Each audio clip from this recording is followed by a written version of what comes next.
All right, last disc I'm reviewing from Doomsday is the Bunker Buster. This thing is ridiculous. I didn't know that disc golf disc could look like this. For reference here, I've got the flat earth with me because I don't know if you can probably tell on the camera, but this is the flat earth in front of the Bunker Buster. And the flat earth is a mid-range, pretty wide diameter, all things considered for a disc golf disc.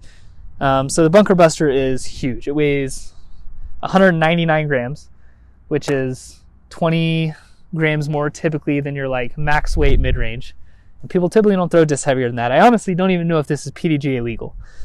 But it flies, I guess makes sense for the shape of the disc, but unlike any disc I've ever seen. I think it's supposed to be a 7-speed, but it's really understable and just goes super slow. It's maybe not a disc I would recommend for people to throw in a tournament, but it is very fun to throw in a casual round. So we're going to throw it out there on some backhands. Probably will avoid forehands with this one as well. But to kind of give you an idea of how it flies, and then as with all the reviews, we'll come back and give final thoughts at the end.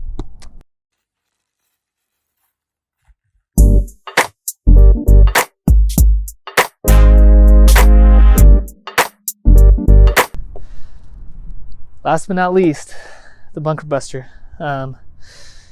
It's going to be hard for me to get a really pretty flight with this one,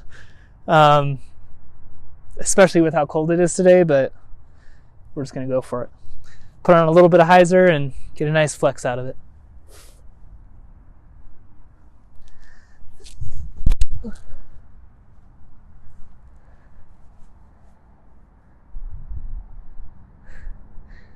Like, it's a fairway driver, but it just doesn't go farther than like 250 feet.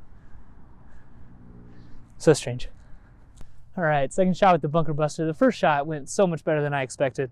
This disc it's very fun, but it's very touchy, especially into a headwind. I'm not even sure what other lines I should try to throw it on. I think this time I'm just going to go for, I don't know, kind of a ridiculous line. I'm going to go for a big Sky Anheuser and just see what happens. Maybe it'll just roll. I don't know.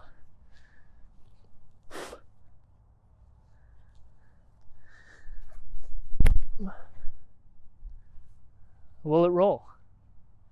Oh, go.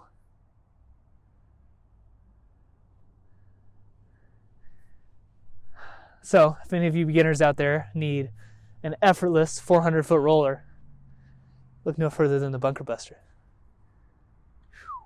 We're going to try and forehand the Bunker Buster. It's probably ill-advised. It's a little heavy. We'll give it a go.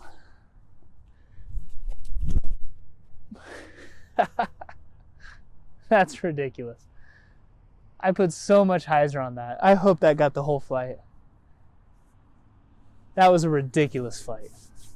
All right, last shot with the Bunker Buster. We did rollers. We did flex shots. We did a forehand. I don't know what's left to do. I'm just gonna hyzer it and throw it really hard.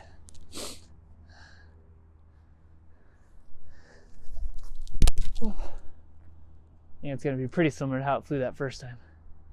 That's crazy because I'm throwing that as hard as I threw the Locust, the Blackout. I guess I think those are the only two other fairways I threw. And there might be one speed higher than the Bunker Buster, but the Bunker Buster probably flew 150 feet shorter than they did. It's just ridiculous. Final thoughts on the Doomsday Discs Bunker Buster. If you're someone that kind of likes the gimmicky, unique, just different discs, you have to check this one out. No other disc I've never seen a disc that looks like this, that flies like this, that feels like this. You could do things with this disc that you can't do with anything else. If you want a ridiculously wide S-curve flight that goes 150 feet, this is the disc for you. If you like the way it flew, you can use code mr.southpaw at doomsdaydiscs.com, save 10% and help support me out on the course. Thanks for watching.